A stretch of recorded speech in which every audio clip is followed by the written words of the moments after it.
on the 14th of October, it's Rocket Fuel for Your Business. So Paul, you're going to be talking about internet marketing in the morning, and then in the afternoon I'll be handling the sales side, so how people manage those inquiries and establish those next actions to lead to placing business. Just very briefly, what can people expect? What help will you be able to give them in the morning?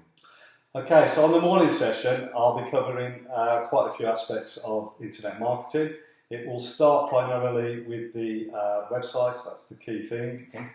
All traffic thereafter is driven into the website. Yeah. And even if you get recommends and referrals, or you get other sorts of advertising from outside, so offline advertising, invariably they will still go and check out your website before they get in touch with you.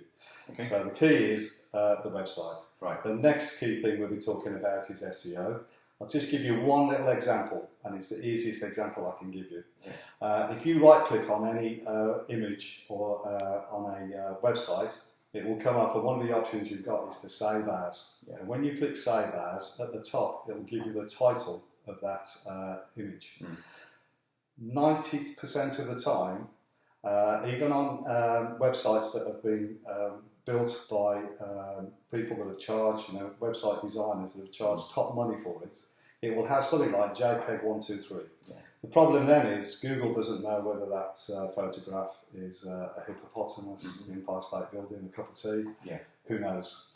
So the first thing you need to know with SEO, for example, is you put a title on there, and then when you've got it loaded up to your library, just before you put it onto your website, you then put your alt text in there. This will then tell Google exactly what it is. And so if you are trying to get ranked, let's say, as a plumber in Weston Super Mare, and your photograph on that page is a plumber in Weston Super Mare title, and the whole description is this is a plumber working in Weston Super Mare, guess what? When Google starts ranking your site, it's not only looking at the content that you've written on there, but it's now going, okay, the photograph ties in with those keywords as well. That's just one tiny little example. And when Google's algorithms checks your site for ranking, it's 235 plus now, and that's just one of the things that they're looking at. Right. So we can't go through all 235, but I will be going into more depth and more detail and things like that. Once we've gone through all of that, we'll then be showing you how you can use outside influences on the internet to drive traffic. So that'll be marketing, attraction marketing through things like Facebook, LinkedIn, Instagram, and just how to use your social media properly. How you can help yourself by writing articles and getting those articles going around the circuit, and again bringing traffic back to your website that way. And ultimately, YouTube, obviously, video content is one of the biggest things these days, and soon. Google estimate that within the next 2 years, the amount of searches on YouTube will be greater than the searches on Google. That's why they bought YouTube 3 years ago, and that's the way it's going down. So some exciting things ahead. Yeah. The key for me is really not to train business people how to do it themselves, but have the knowledge so that if they are paying somebody to do it for them, they at least know what they should be looking for, and that way they don't get stung and have poor websites when they've spent out a lot of money on it. So this will invariably help them bring in extra leads. I would estimate if they're already online, but they just start developing it, they can bring in another 20, 30, 40% in leads. That's what I did for my business, which generated an additional £4 million worth of sales over the last 3.5 years. But more importantly, if they're not online, we can show them how to get online and start getting their share of those inquiries to their business. So once we've shown them how to do that, in the afternoon it's over to you, and you'll be showing them what to do with those leads. Absolutely. How are we going to start doing that? Okay, so one of the biggest challenges is how do you manage those inquiries? So when do you manage them? How do you follow them up? But also it starts with us. So if we're starting that conversation, we need to feel confident to be able to do that. And that can be something which really varies from person to person. Some people are happy to do that. Some people are more cautious. So we'll perhaps do some work around how we can identify what those concerns are, how we can do that better. Then it's how do we start that conversation? What kinds of things do we ask? when someone inquires, it's just as much for us to establish whether they're the right sort of customer for us as it is for them to establish if we're the right sort of business to work with them. Yeah. And so we need to identify that. So there are some qualifying questions we can ask there. We also need to understand what the motive is behind that inquiry.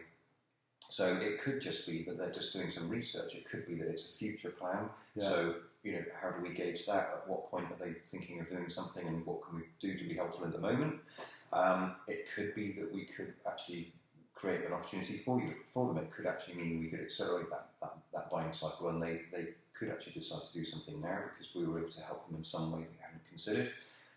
It could be that they are, whittling down some choices, in which case, we need to understand what it is that they're expecting from us, the other options that they're looking at. So there are questions that may not get asked at the moment, which could perhaps, for some businesses, it could mean that there's stalls and pipelines, so they create a pipeline of opportunity and think that these different things are going to happen. But in actual fact, if you kind of go behind the scenes and just step into the buyer's mind, it could be a very different situation to what we're anticipating on our pipeline. So I will help people to understand the truth and to actually get to that truth. Yeah. That's helpful for the business themselves, and it's also helpful for the buyer as well, because we're not then becoming a nuisance if we start following up too hard. Which brings me on to the other bit. Once we've had that conversation, we've understood what their expectations are, what they want from the conversation, what the requirements are, and why they want to do it. We then need to understand how we take that forward. So what's the next action? And that should always be agreed from the perspective of the buyer. So we're working to their timeframes and understanding what those timeframes are and why. And that's how you then become professionally persistent. It could be that right now is the right time, in which case we gain agreement and we go forward. Yeah. Or it could be that there's another timescale to manage and other things to discuss. Yeah. So it's about ensuring we're confident enough to manage those inquiries, when to manage those inquiries, and then how best to manage those with the buyer in mind, but at the same time qualifying to make sure that they're the right customer for us. Brilliant. Yep. Well, I think rocket fuel for your business is the perfect title. Because that's definitely what it's going to do. Absolutely. Yep. So we'll look forward to seeing you on Rocket Fuel for Your Business on the 14th of October at the Hive. You can book on by going on to Eventbrite, look for Rocket Fuel for Your Business. It's 9 till 5. Arrive at 8:30 for registration for a 9 o'clock start, and you can get that amazing content. So we'll look forward to seeing you there. See you then.